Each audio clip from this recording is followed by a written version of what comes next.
You back there. Are you guys not reading the comments? Oh yeah, I have. I do. I just didn't see that one. Okay, there was a couple about you today. I sent some funny ones about you guys. Every week, one of us becomes the person for who most people talk about. This week it's Greg, but last week it was Mark. And then Chase has this normal stream of Chase is 10 and Chase is books and Chase is this and Chase is that. We're not anymore. The best comment I ever got was Chase Tan Daddy. That's code for something. You should have said that, dude. You really should. It'll show up again somewhere, I'm sure. Tan Daddy. All right. That's going to show up. Yeah. You're damn right it will. I see a GIF. I see a little GIF somewhere out there saying Tan Daddy. Yeah. Yeah. Tan Daddy. That was a good one. Okay, everybody ready? Yeah, ready. All right, here we go. I'm Scott Rouse. I'm a body language expert and analyst, and I train law enforcement in the military in interrogation and body language. And I created the #1 online course, Body Language Tactics, with Greg Hartley. Mark?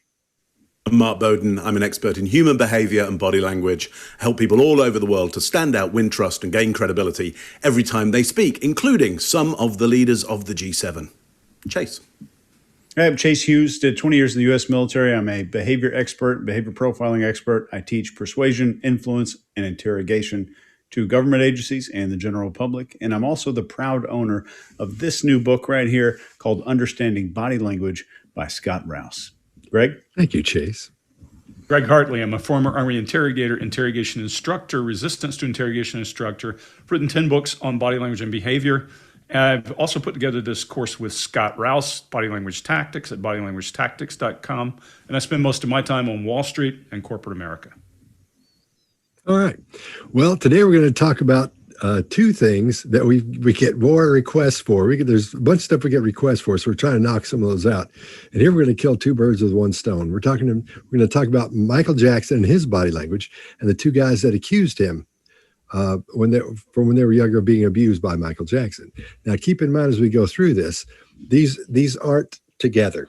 In other words, we're not going to listen to, Michael Jackson refuting what they're saying because there's no footage of that. But we are going to hear the two accusers, the guys who are accusing him of doing this. Safe Chuck, and what's the other guy's name? Anybody remember? Dobson. I think it's Dobson. Something like that. Dobson, yeah. Something. Yeah. So we're going to listen to both of those talk about what happened to him during that, and we're going to tell you what we see in their body language. And as we do this, keep in mind that's all we're doing. We're just telling you what we see in these specific videos. If I see something, I'm going to say, here's what I see. If Mark sees something, here's what I see. If Chase sees something, here's what I see. If Greg sees something, here's what I see. We're not on anybody's side. We're not on Michael Jackson's side, and we're not on the accuser's side. We're just telling you what we see when we do this. That's it. It could be different. What I'm seeing could be different than what Greg's seeing. We could all be seeing something different, but we're telling you what we see. That's all we're doing. And having said that, Scott, I think what you're going to find today is you're going to get some discussion. And that's good. We want to discuss what we're seeing in both cases. What we're not trying to do is say, okay, take it to the bank. Michael Jackson did it because of the way he looks in video 1 and 2, or that these guys are saying something in videos 3 and 4 and 5 and 6. What we're looking for is, what does Michael look like when he's talking to Martin Bashir in this case?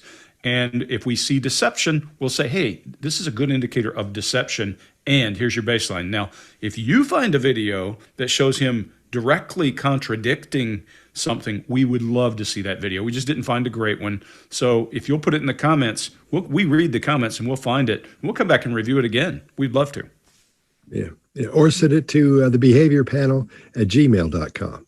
And while you're here and while you're thinking about it, go ahead and subscribe to our channel.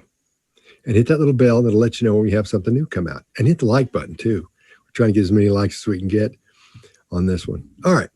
You guys ready? Yeah. Yes, here we go. One of the things that you've clearly used to overcome this is changing your appearance. You've kind of, you've physically changed, haven't you? The photographs of you, if I look at them. No, it's called adolescence. It's called growing and changing. Yeah, but even the shape of your face has changed. No, it has not. I've had no plastic surgery on my face, just my nose. It helped me breathe better so I can hit higher notes. All right, Chase, what do you got? We see some immediate pre-swallow behavior here as soon as the subject of the question comes out, which is a stress indicator. I think it's odd that when almost anyone would use a left to right timeline when talking about growing up, he goes right to left. I've never seen this in 20 years. Maybe you guys have. But I think that might be a glimpse into how he's viewing aging or his desire to age on a timeline, kind of going backwards. And his hands kind of waving away the accusation. You can see it down towards the bottom of your screen. But he is a professional dancer from a very young age. So I think that might be well within his baseline. It's in many of his other videos. His blink rate is 13 throughout the video until the man mentions shape of your face, and the blink rate goes from 13 to 74 during this denial. And somebody with this much cosmetic stuff kind of going on with their face, their blink rate and word choice might just be all you really have to go on. I'll pass it to you, Greg. Yeah, so for me, I look at him. He starts off with a downright and a deep swallow, and his chin is down just a touch. There's some baggage already between him and Martin Bashir, I think, by this point of the interview. He's going at him. If you go watch the special, this is late when he's going after some issues, and you can see that hard eye contact. And I'm with you, Chase. His skin around his face is like a cloth. It's just loose. I mean, it's there. Everything's tucked. Everything's tight. I think he's in his 40s here, give or take. And there are no lines or any of that kind of thing. There's a ton of other stuff going on with him here. This is, okay, we know he's not telling the truth based on autopsy. They found cuts behind his ears or scars behind his ears on both sides of his nose. So he had something else done. So if he's saying, no, I haven't had anything done, it's just aging, then we know it's not true. So we're starting to get a baseline for what he looks like when he's being deceptive. I would also say this guy is a master of illusion, for lack of a better term. He's great at redirects with his hands and with his body. That whole moonwalk thing that it looks like he's floating is him. He's masterful at movement. So the hand is not an accident with him, I think, Chase. I think you're dead on. It's just something he does. And he is masterful at the way he communicates and creating an image. And that's all you're seeing here is the image that he's created. And when he says out loud, well, it's just puberty. Well, I've been watching you since before puberty, after puberty, and way, way after puberty, and I've seen changes. That's what I would have said to him and put him back on the hot seat. But you don't see that in Martin Bashir. And it's not like Martin Bashir is afraid to be aggressive and nasty, so I'm surprised he didn't go there. Mark, what do you got? Yeah, so Bashir loads the question, really. He frames it with the idea of control of the body as a coping mechanism. He says you've had to control your body as a way of coping. And my guess is it's loaded on purpose in order to trigger Jackson into something a little more aggressive, which I think it does. Absolutely agree. We're dealing here with one of the biggest stars in the world, somebody who, and one of the greatest controllers of movement in the world, one of the most brilliant dancers ever. So we've got to expect this is somebody who can control the body mass there, certainly. So we get this emphatic wipe gesture, which is what I would call a moderator gesture. It's there to say, hey, we're done with that. We're wiping that clean. We're never going there again. It's big. It's an emphatic one. No plastic surgery. Very emphatic. No plastic surgery. Just my nose. So there's a qualifier there. But it's great how that works, isn't it? You start with an absolutely emphatic denial, and then you put a little qualifier on the end that absolutely changes the emphatic nature of the denial. What I want to pick up on here, which I think is really interesting, is you see his fingers, and he's got 3 bandages on them. This was something he did as well as having white socks or wearing gloves or shooting his cuffs, so that you'd be able to see his movement on stage. It's something he picked up from Gene Kelly, other great dancers of Hollywood, ways of being able to see the body move on stage. And apparently he put these white bandages on his fingers as well, so you'd be able to see those move. But why is he wearing them in an interview? So we don't need to see his fingers move. He's not on a big stage anymore. What's interesting in my mind is these become symbolic of damage already. It's like a child going, look at the boo-boos that I have. Look, I'm injured here. So I'm just picking up on that imagery there that doesn't need, or these are devices, these are stage devices, but now I think they've become an image of hurt and pain. Is that something he wears all the time to display? Is that something to get our sympathy with him? Not sure at this point, just interests me. Scott, what do you got? All right. Well, I think he's ready for this question. Obviously, he would be, because he knew they were going to talk about this. So he's talked with his lawyers. He's talked with whoever he consults with to say, how do I approach this? Because he's one of those guys. He wants to make sure he controls everything that comes out about him, from the way he sounds, the way he looks, and just everything you were saying, Mark, everything. So what we're seeing here when he starts asking the questions, you're right, Chase, his blink rate goes to almost nothing. And he gets really still and he just stares at him as he's talking, because he's taking this in, and he doesn't know the exact question. He knows the question's coming, but how's it going to be shaped? How's it going to be formed? So he's learning that as it comes in. And then when he starts asking, his mouth opens a little bit, up, like he's ready, like he's going to jump the gun, but he doesn't. He holds back, I think. That's what that looks like. I can't really tell if that was just something that happened as a reaction, a limbic reaction, or it was just getting ready to start talking. Then we see his head go back when he starts before he answers. His head starts going back in that dominance gesture, saying, I'm getting ready to give you the answer. Here's what's really happening. So his head goes back and he exposes that throat. Then he talks about I'm growing, that the changes you're seeing came from growing and changing. And he starts using his illustrators for those types of things. And those really, they're not hitting hard on the words where they should. I know I always talk about that, but they're not hitting where they should be hitting. And actually, in a few minutes, we see him give an extra one when he gives that and then does one extra. That indicates that he's not sure about that, because he knows it's not true. He knows that those things have changed since he was a child. If you look at when he was a child, you look at when he turned into the Michael Jackson everybody knew, you couldn't say that's him. You couldn't put those two together. You couldn't say, if that was his kid, you wouldn't say, wow, he looks like his dad. He looks nothing like he would look nothing like him. He looks nothing like he used to look. And then, when he wipes away that thing about when he asks him, your face has changed, and he wipes away that question. You'll see that a lot with people who are telling stories about seeing a ghost that you knew wasn't true, or it probably isn't true, because they'll say, oh, here's what happened. I did this and this and this, and that happened. And they'll wipe away what they just said. And in this case, he's wiping away that question, almost to get rid of it. We're getting rid of that. We're not going to do, here's the answer. Forget that. I'm going to give you the answer. And when he points to his nose, when he says he's making a big production about this, and like Mark was saying, it's almost like a chaff and one of Greg's things, chaff and redirect. What do you call it? A Hartleyism, where it's chaff and redirect. He says he does the big thing, and I can talk about noses. One of my things is mine's so big. I should get some of that done, maybe.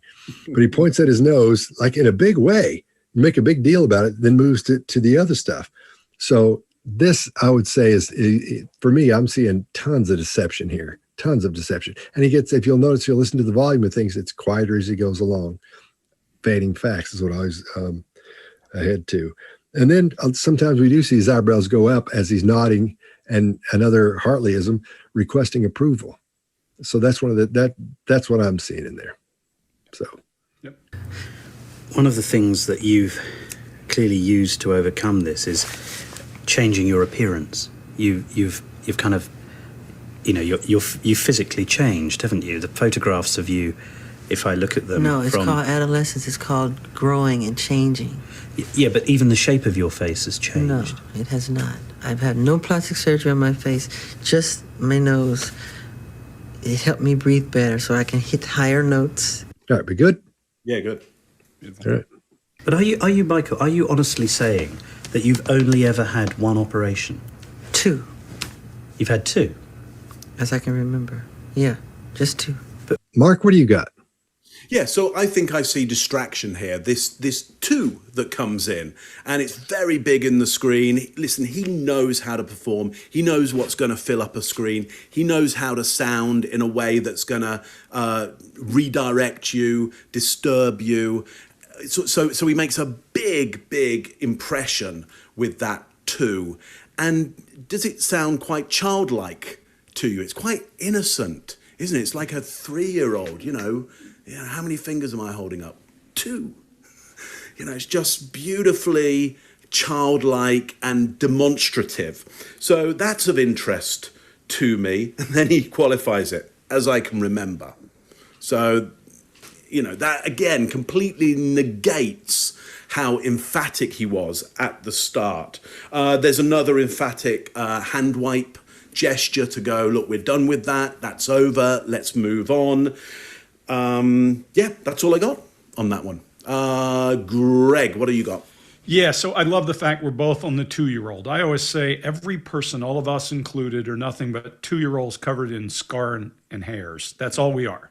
We just keep layering and layering and layering.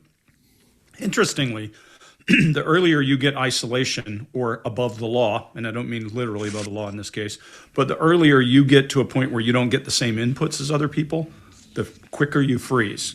And by that, I mean arrested development of sorts, so that a person who becomes very famous at 8 years old, imagine what their inputs become. Adulation, you can do no wrong. And they freeze to some degree in those kinds of behaviors. Now, I'm not talking about him specifically because I was never exposed to Michael Jackson. But that too, if you ask a child a question and they're trying to lie to you, they're emphatic, because that's what they do. They're emphatic. And then he redirects. He's doing all that stuff he does. I can hear woohoo, doing something as he moves his hands around when I watch this. I just see Michael the product, and I see him working you. And then the other piece I see is him look back to his right and recall. Somebody's coached him that he needs to say, as I recall. I just about guarantee you. So he's not putting himself in a bind. And we all know that if I can't remember, I can't be held accountable, right? That's the whole thing. That's the way we go. But I see a child here, and you'll see it pop up again in the next segment. You'll see childlike behavior. And I think it's what he's gotten away with his entire life. And he probably is not exactly what my Army career personality would think of as an adult, because he's never been forced to be that adult. So I think that's where he's at. Chase, what do you got? So we see this hand gesture of 2. He's using the back of his hand. And I spent some time today looking at videos. This is a strong deviation from his normal behavior. He's a very open palm communicator. And this is followed by a short eye flutter. And eye flutter is something we do that some body language people will call eye blocking.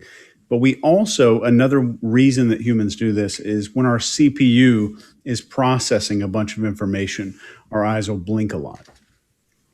And they're asking him a baseline question here, which is pretty basic. And his eyes go to 9 o'clock. As we're seeing the video, his eyes move to 9 o'clock, which would make me, if I'm the interviewer, that immediate eye movement, I'm gonna remember that.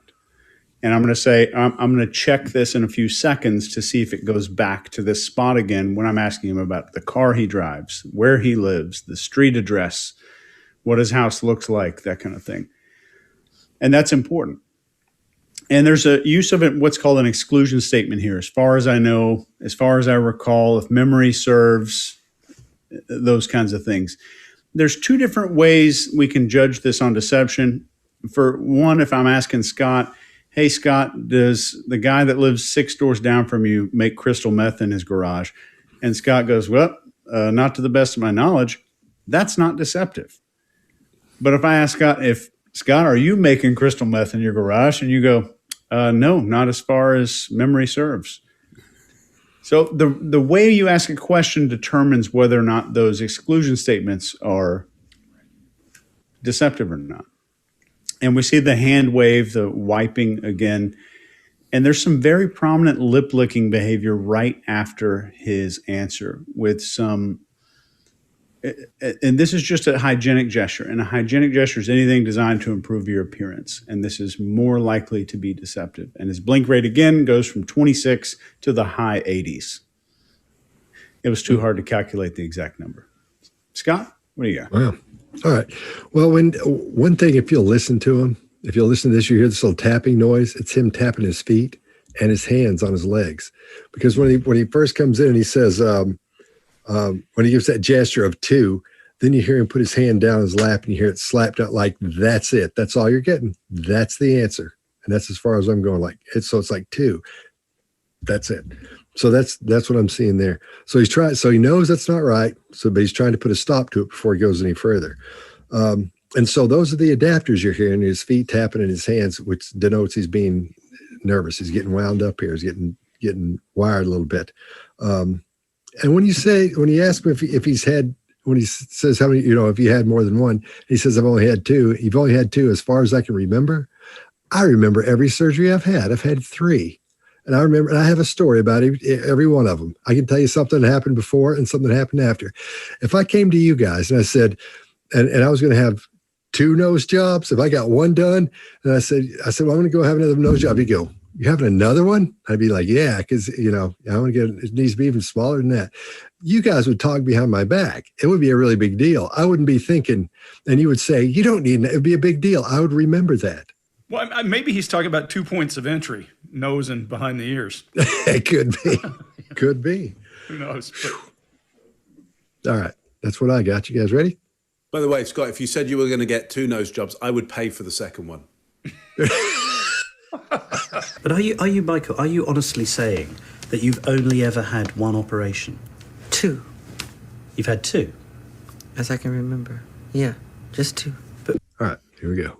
If I look at some of the photographs of you in your adolescence, Yeah, I changed. People change. but even after, when you did the Thriller album, your lips are very different now to what they were then. But they do look different. No, sorry. You don't Same think lips. so? Nope. All right, Greg, what do you got? Yeah, so in my many, many, many interrogations, I never heard anybody go, nope, the way he did like a child at the end of that. That reminded me of like a 6-year-old saying, I'm not doing it. Nope, nope, nope, nope. Again, somebody who got away with a whole lot from 6 years old till now is talking to me, is what I would think in the interrogation room. And I would jack him up pretty good. I mean, it wouldn't be physical, but I would certainly go after him and start going back to that child and making him feel inferior for something. I would go after him. But that's the weirdest thing for a 40-something-year-old man to say, nope, nope. And what he's in effect doing is the same thing a 4-year-old or a 6-year-old does. He's drawing a fence and saying, you're not getting anything else. I'm done with it. That's that. In terms of, are those his real lips? Or are they the original lips he had before? Well, we all know better, but he's licking his lips. His blink rate is up. This is probably the highest we're going to see his blink rate. And it's more of a flutter as he's trying to deal with what he's seeing. And it's that arrested development behavior again. All of this is a little kid going, nope, nope, not going to do it. Nope, nope. And that's all I hear when I'm listening to him. We all know better.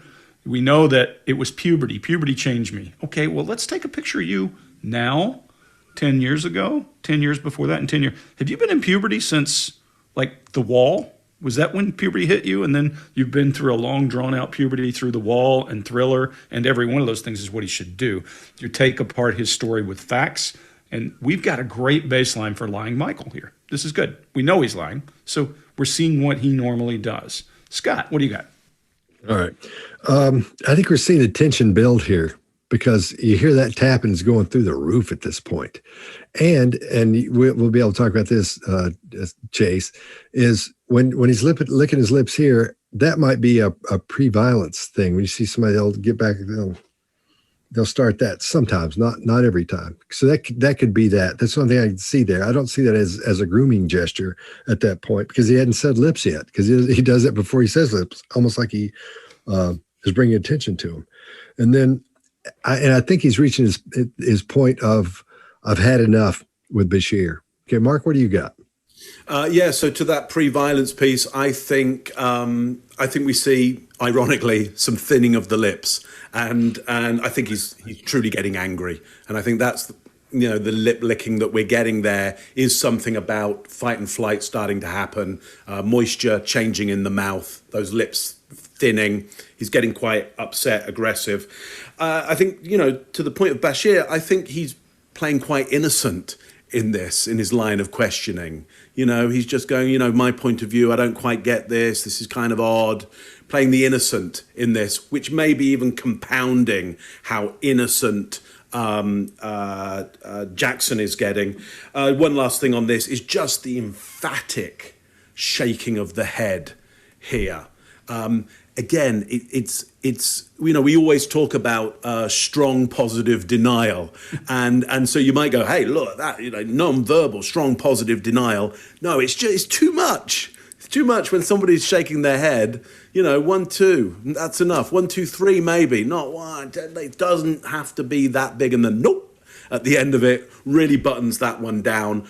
Even though this is the king of pop, this is a complete individual, this is somebody who is irreplaceable on the planet, there are still behaviors that you expect to see which are a little more universal. And so you don't expect an emphatic denial at that big kind of level, even from somebody like him.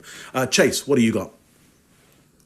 Yeah, I agree. This very aggressive head shaking no is many times the same way you see a kid do that in the middle of your question. Once they know the topic of the question, they begin the denial.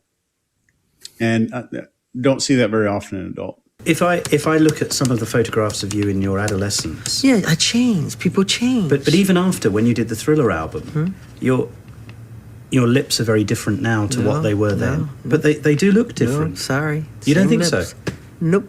He's All right, close. we good? Yeah. Were you aware that Jordan Chandler or his family on his behalf filed a lawsuit against you? Yes. Were you aware that at some point in time in that lawsuit, Adrienne McManus gave her deposition?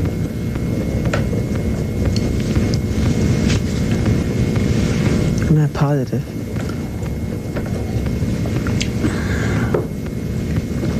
Your answer confuses me. How do you mean you're not positive? You don't know whether she gave her deposition or not? Exactly. All right, Chase, what do you got? So for this one, we're starting to see that eye flutter behavior is a great indicator of stress for Michael. And even when he's answering honestly and he's under stress, we'll see this eye flutter. And this actually scores a 23 on the behavioral table of elements. It's like looks like the periodic table, but it's all human behavior on here, and it's made to score stress and relaxation or just deception. And we'll break it down just really quick. He has lip retraction, which is a 4, and the lip retraction happens before his answer. And then he has a deviation recall of eye movement. So instead of looking at his eye home where he normally would look to recall most of the stuff he remembers, he looks a different direction. That would be another 4. Then he has lip licking, which is he's wetting the lips, a hygienic gesture, which is a 4, and lip compression afterwards. So if you compress your lips before you answer a question, that's typical of someone thinking really hard about the answer. So it's less deceptive. So if I asked you, what'd you do on Wednesday night? And you said, well, went out to dinner.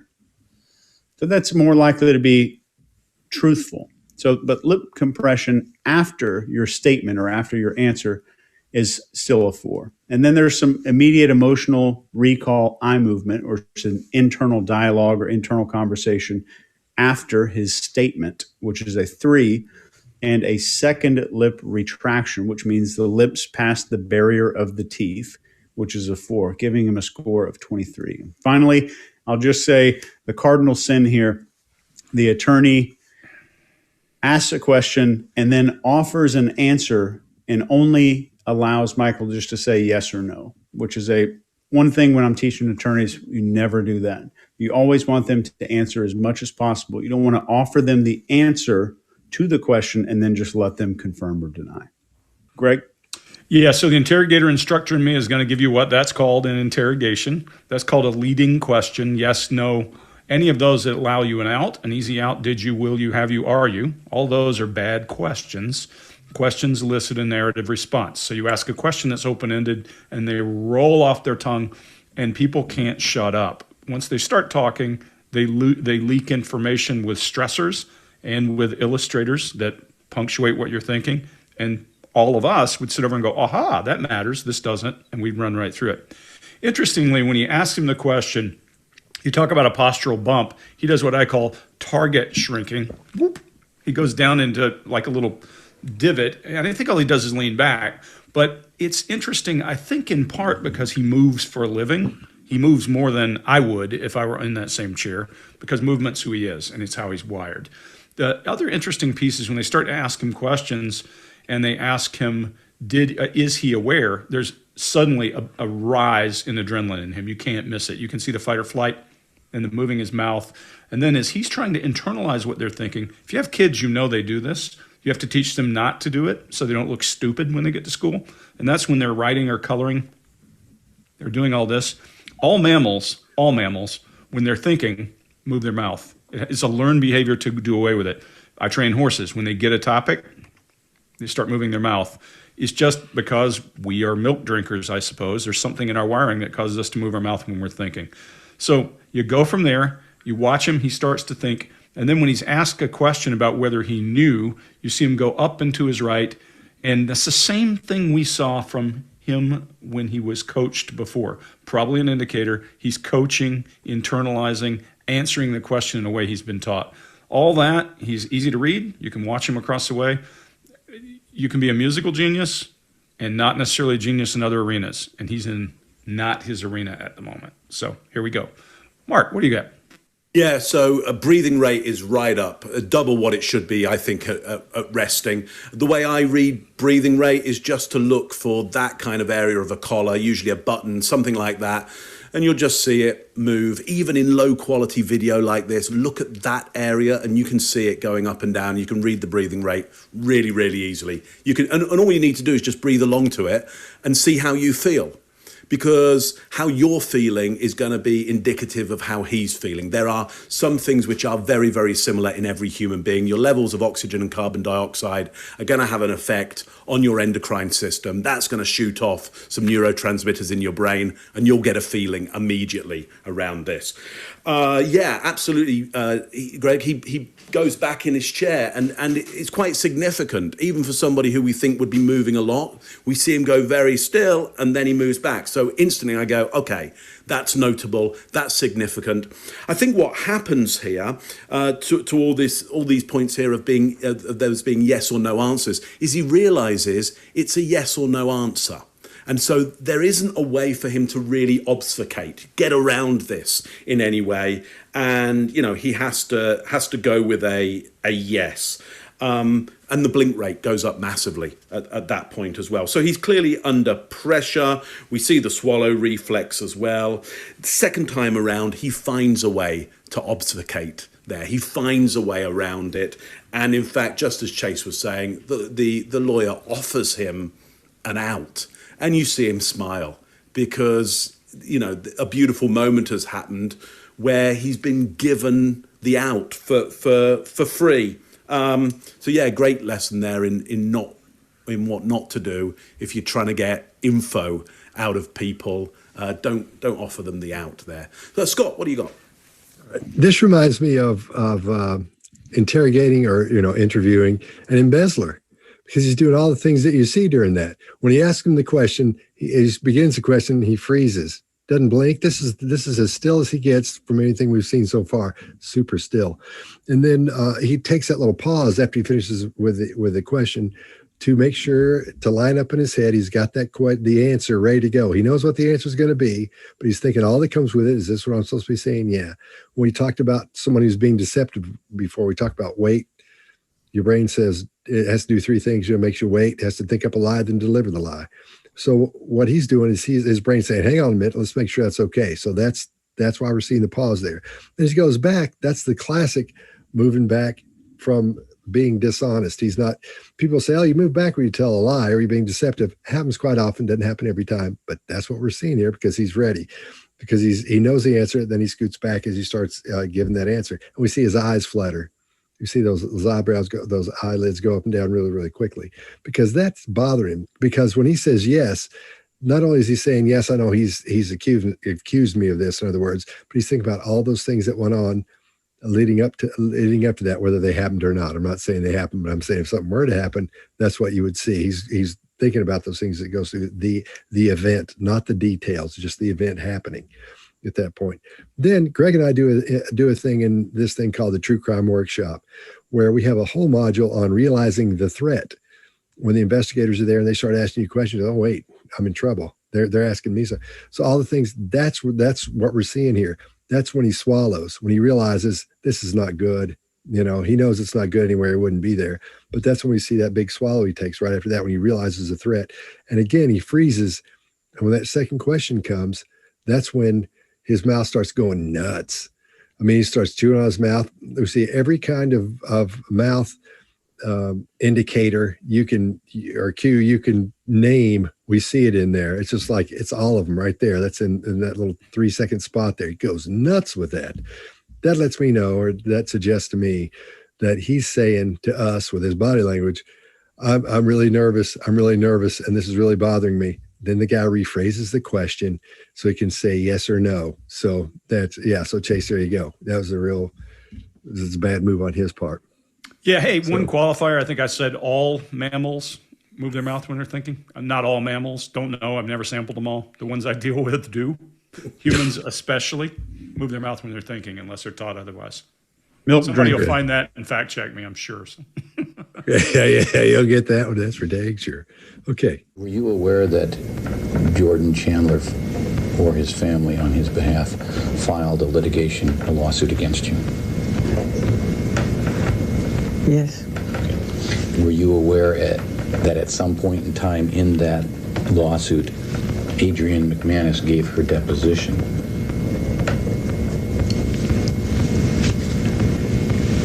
I'm not positive.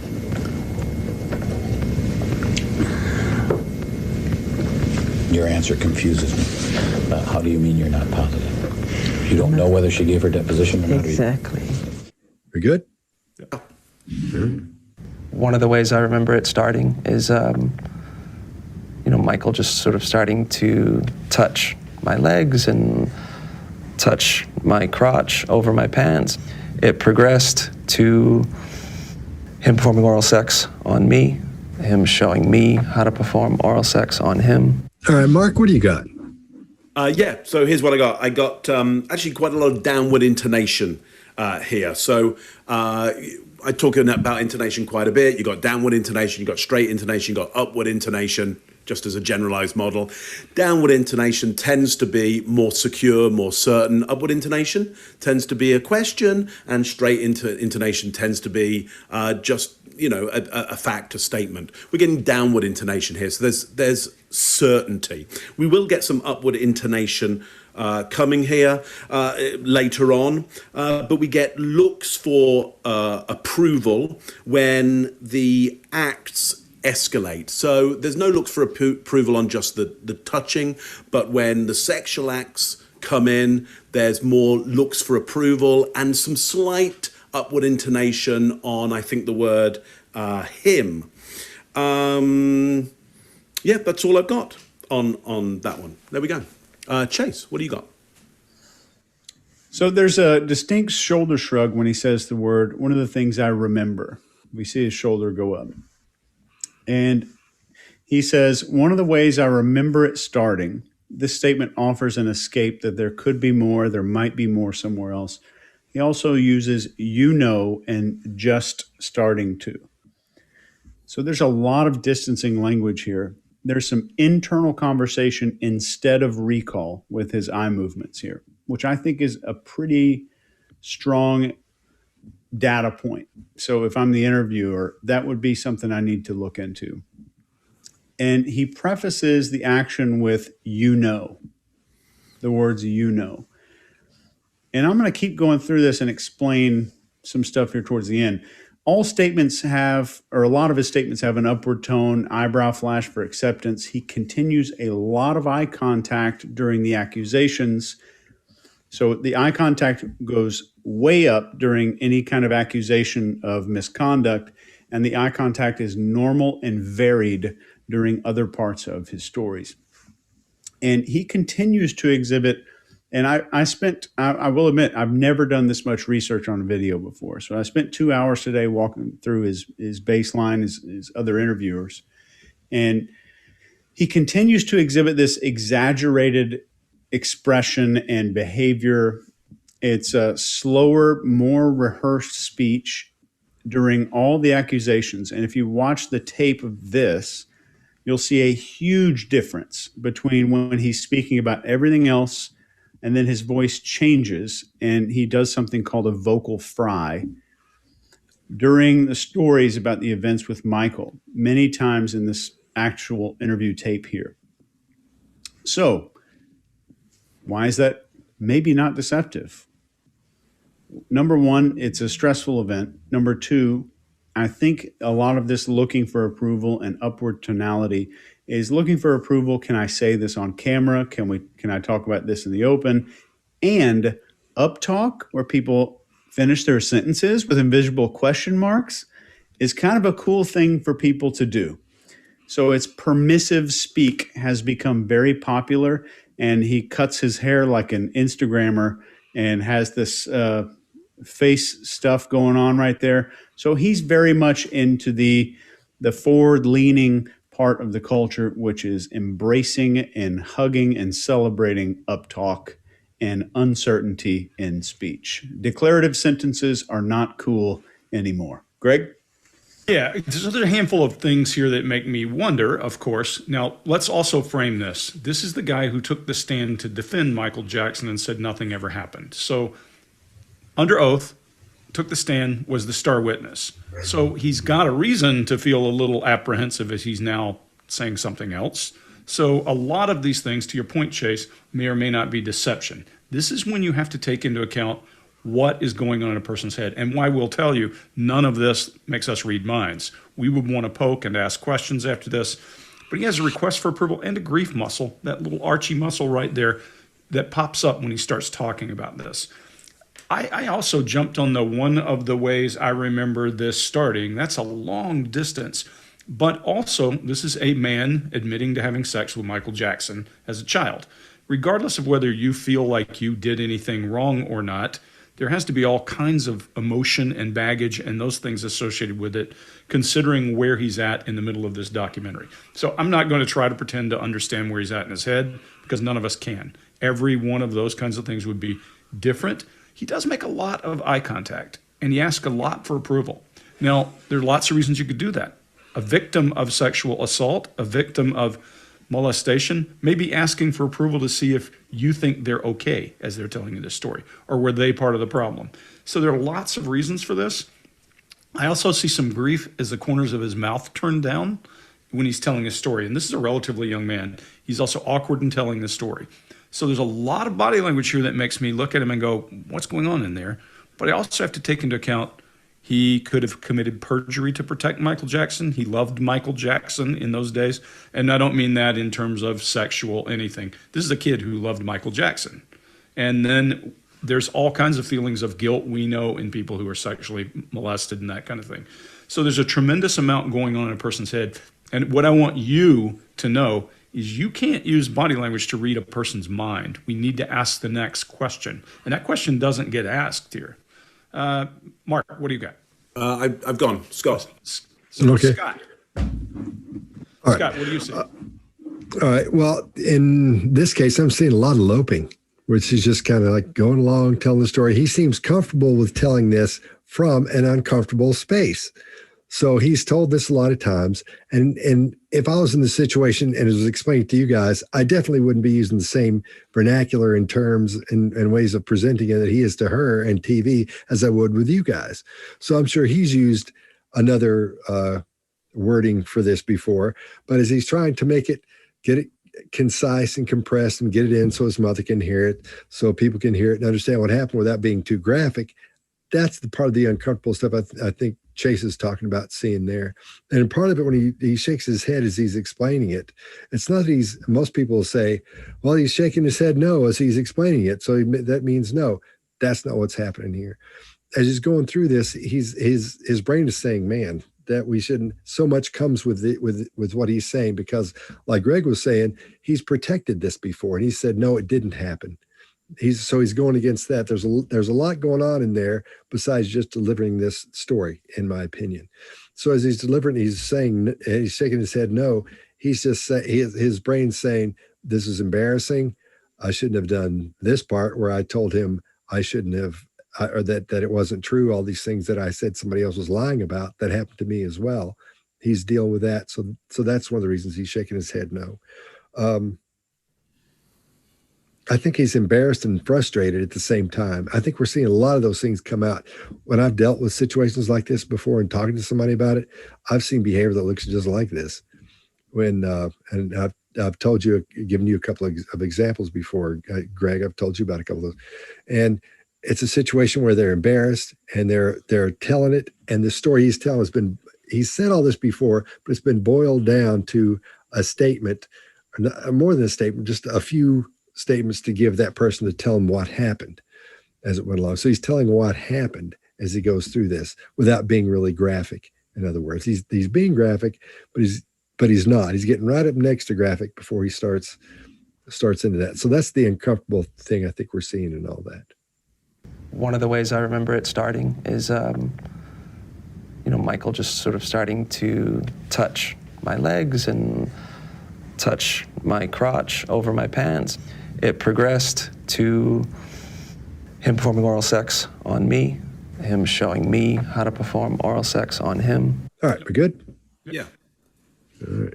Did it scare you? Did you think it was wrong? A couple days prior to the abuse starting, he started touching me, just in the sense of like hand on my leg, lots of hugs, kissing my forehead, rubbing my hands. So there'd been this kind of development of physical closeness that was happening already that felt like a father. It just felt amazing.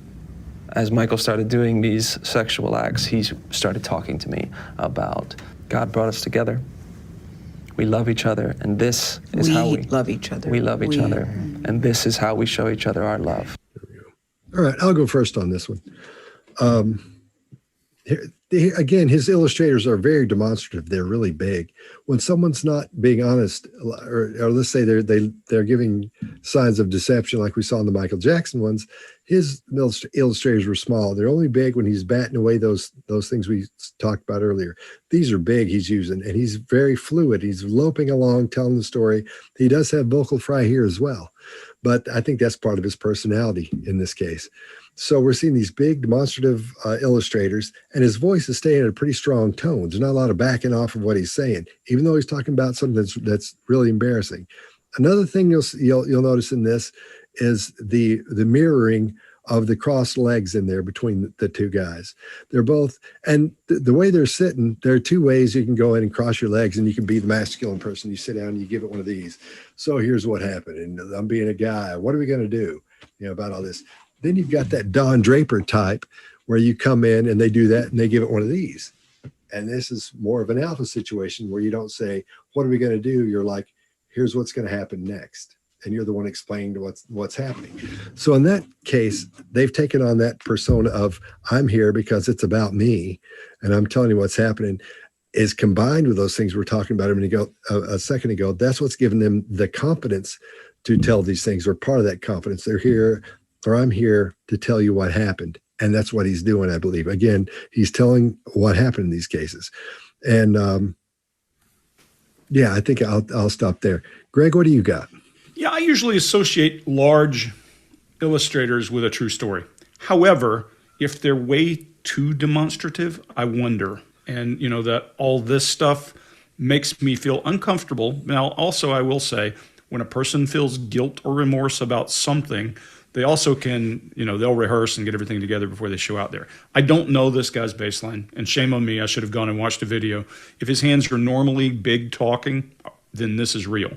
But if all that is overly rehearsed, then shame on him, right? I haven't seen his baseline, so hard for me to say. We usually associated large movements, lots of illustrators with telling the truth. And he does have a very clearly enunciated story as he's going through this. It's not just his hands. If he's acting, and Mark, I'll pass it to you after this.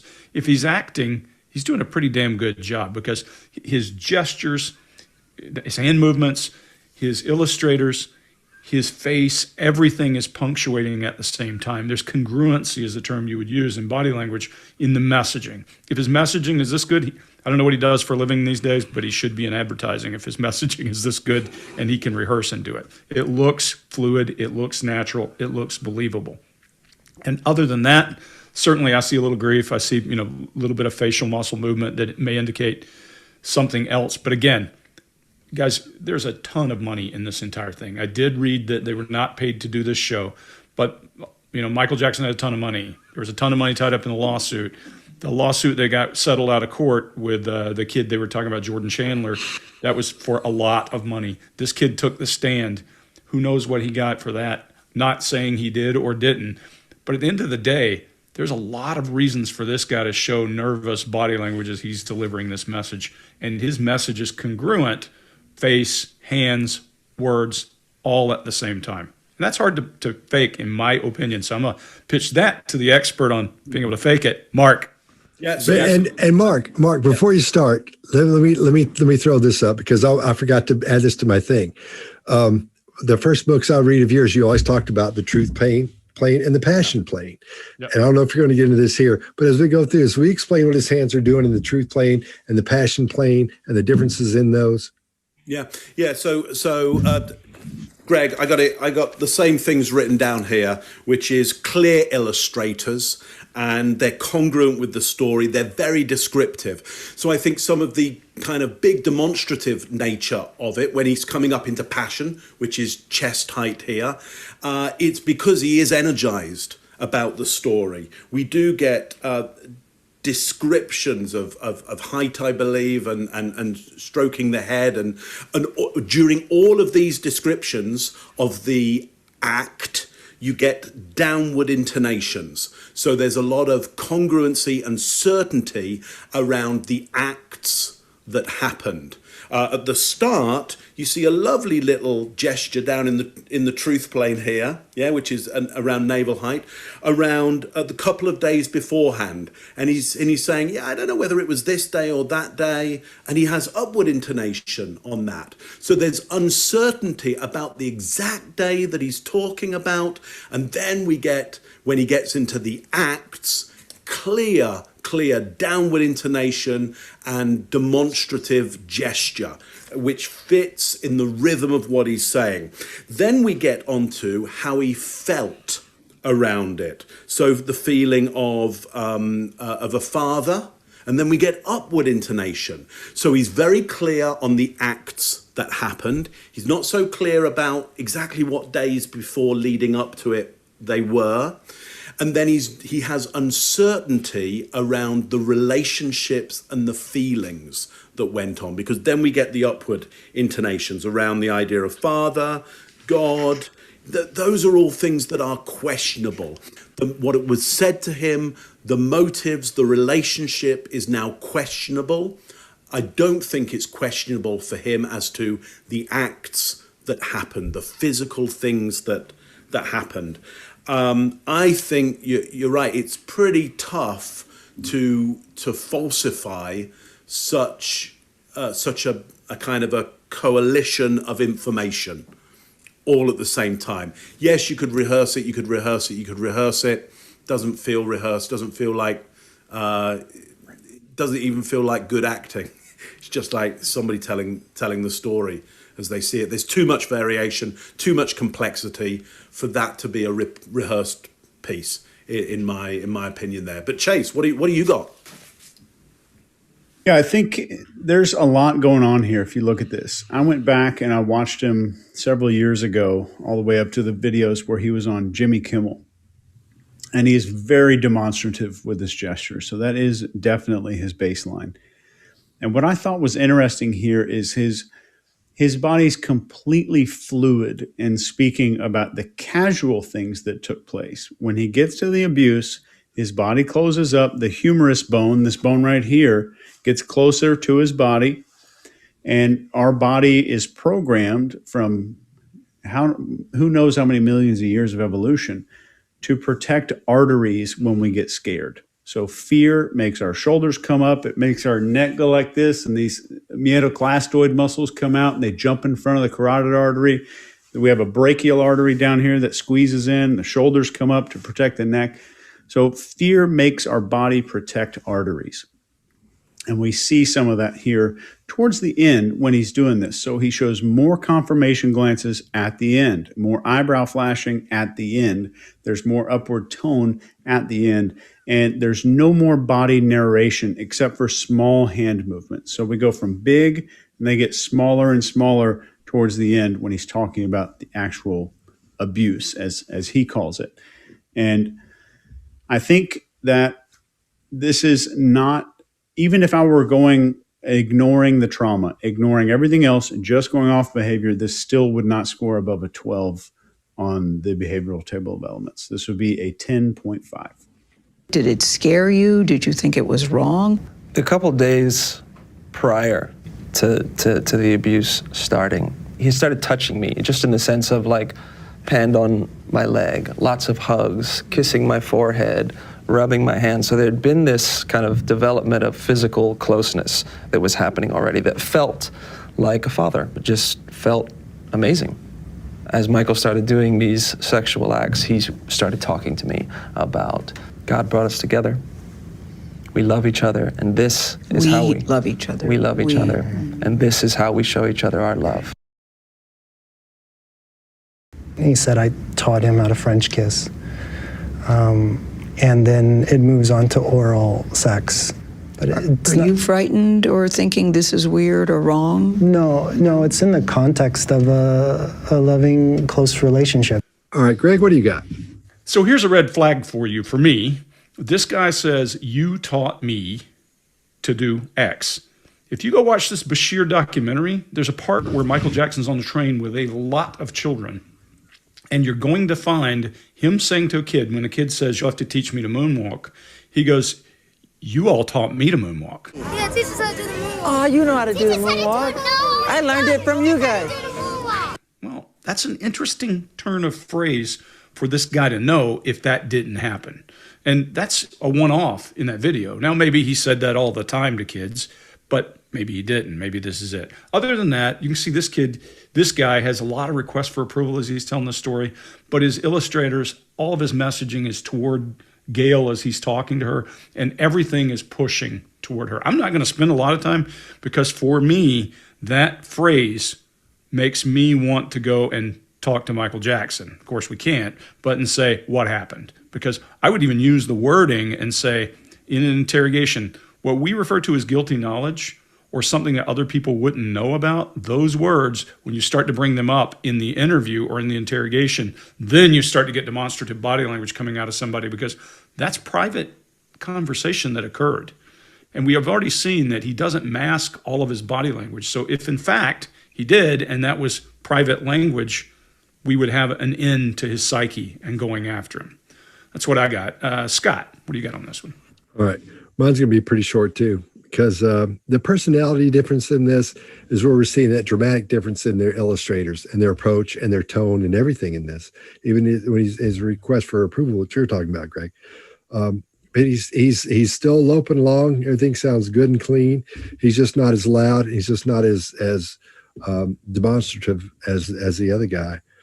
And for his personality, though, I think those are large illustrators.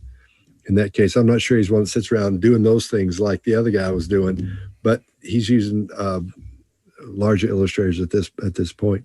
Mark, what do you got? Yeah, I would say his illustrators seem to match the story. They are big, but they seem to match. The rhythm is right. We hear downward intonation on no, so there's some certainty around that. Interesting you bring up, Greg, this idea of you taught me how to do that. That's a status raise. That would be a classic within a grooming procedure. Not saying that's the case, just kind of rings a bell, raises a flag for me around that. What's most interesting for me is the reaction of the first subject that we looked at as the second subject is being interviewed. And what we see from him is a big set of adapters and shift as we talk about, it was all in the context of a loving relationship. He shifts on that. I think there's a very different idea about what the relationship signified. One For the second subject was in the context of a loving relationship. No, felt fine. For the first subject, it was a father figure, and therefore my guess is the sexual acts don't ring as being wholesome and correct for that particular relationship that was being set up. And that, I think, is why we get that adapter, that big shift as he, especially around the ideas of, were you frightened? No, because it was a loving relationship. I think our first subject was frightened.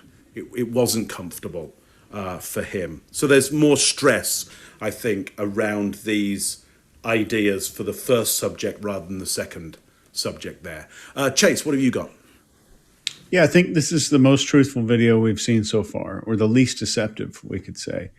The emotion is fluid, the recall is genuine, and when she asked if he's frightened, we see something very telltale of truth-telling, that she says, were you frightened? And then continues speaking, but he starts shaking his head before he says that he wasn't frightened. So I think we're seeing a lot of, the valve is open, so to speak, that he's willing to answer before the question is even finished being asked.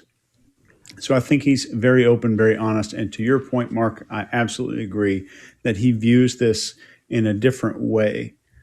And maybe he's viewing this in a way where he's modified that view over time for catharsis or to make it a little bit better. Mm-hmm.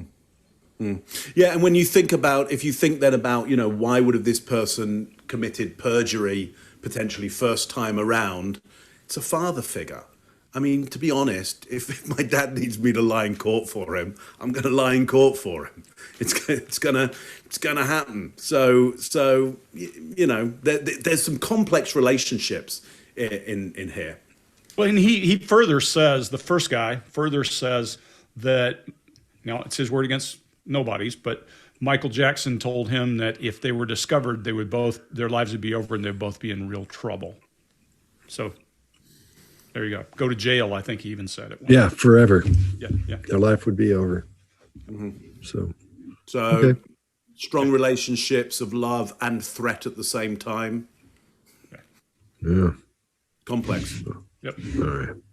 He said I taught him how to French kiss. And then it moves on to oral sex.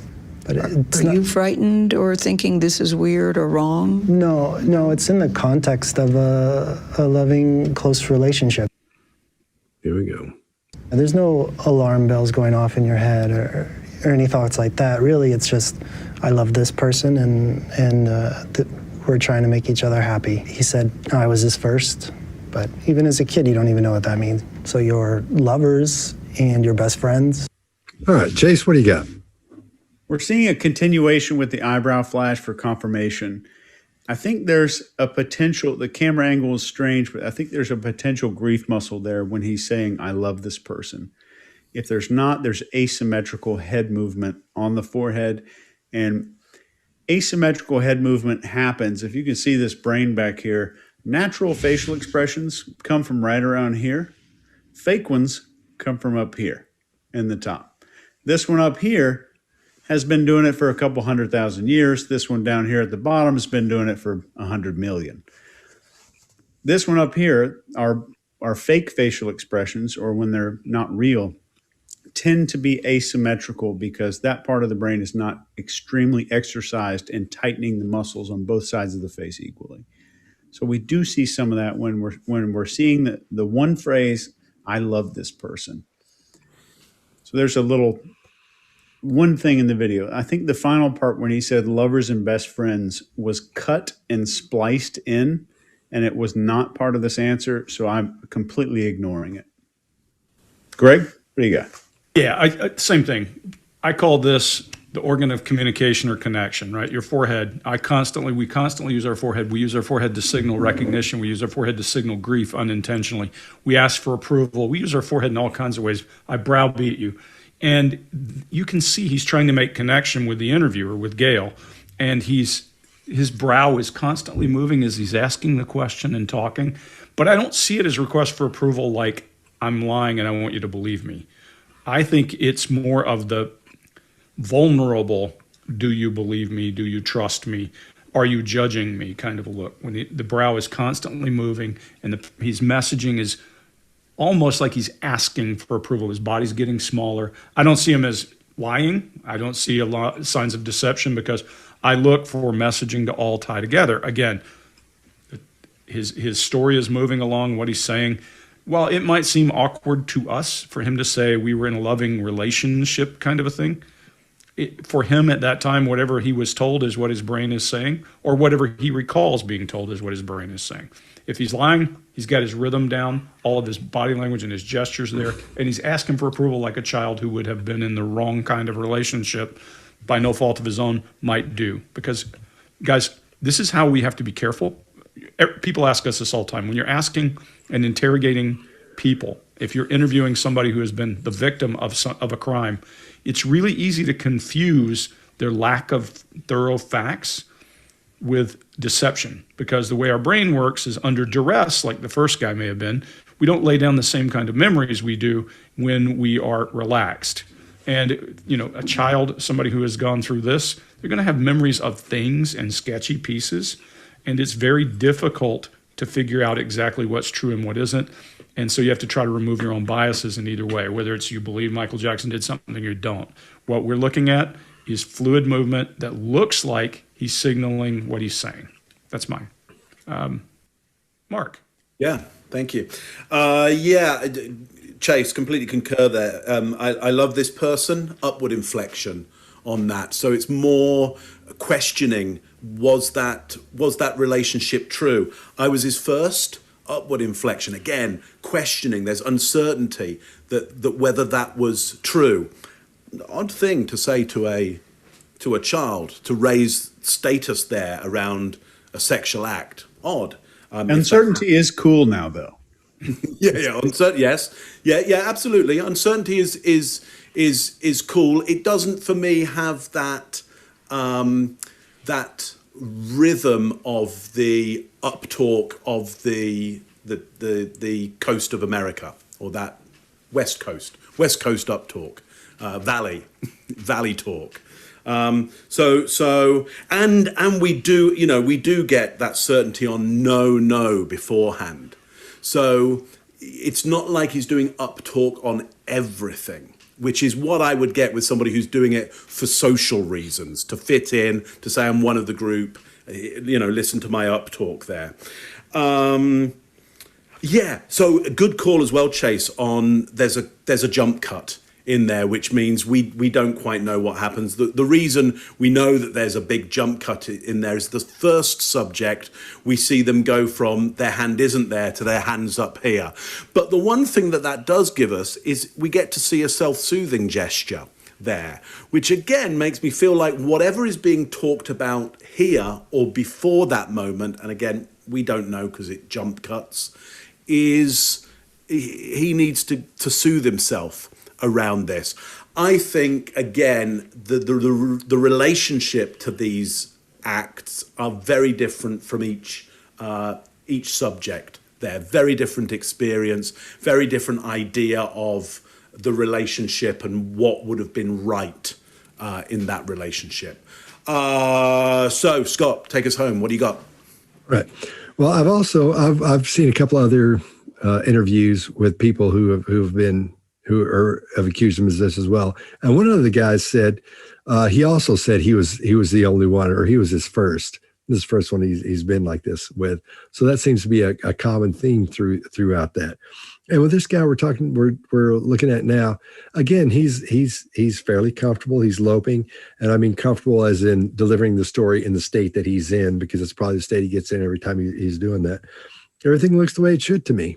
The only thing that bothers me is he places the situation in third person. He separates himself from it, which is quite common in these things, because he says, you don't understand this, and you're not aware of this, and you don't do this, as he's telling that story. And that's when I think this is the only time he does that. So that kind of bothers me, but I know the differences in that. But if you're looking for that, because I think we've talked about it before, that's what's happening here. He's uncomfortable with it. It's something that's a traumatic thing that's happened to him. So he is separating himself from it. That's one way to do it. So you'll quite often hear the victim talk that way. I didn't see any deception in this one at all either. So that's short and to the point from my part. There's no alarm bells going off in your head or any thoughts like that. Really, it's just, I love this person and we're trying to make each other happy. He said I was his first, but even as a kid, you don't even know what that means. So your lovers and your best friends. So as we go, so if you like what we're doing, be sure to subscribe and click that little bell, and it'll let you know when we have a video coming out. And Chase, you had something you were going to talk about? Yeah, we talked a lot about baselining in this video, a whole lot about deviations from baseline, what a person's baseline is. There's some great scientific research on this from accredited universities and well-respected journals. I put some stuff together. I even made a website for you guys to go to. It is scottrouseishandsome.com. You guys can go to this website right now. All of the baseline research is there right now. Knock it out, Tan Daddy. There you go. Is that real? That's a real website. Oh, no, I'm sorry. Oh, no. I'm going there now. Okay, I thought you were messing with me. Okay. Oh, man. The behavior panel. Yeah, Candaddy.com, it is available, but oh, dude. It's an expensive gag. That's funny. Oh, Lord. Get the research on the baseline. Oh, no, dude. Don't. Is this going to be a bunch of pictures? That's good. That's cool. Handsomeness. That's good Lord. very Case nice. study there. Very nice job, Chase. Oh, That is hilarious. yeah. Yeah, that's funny. That's good. Okay, you got me. You stung me.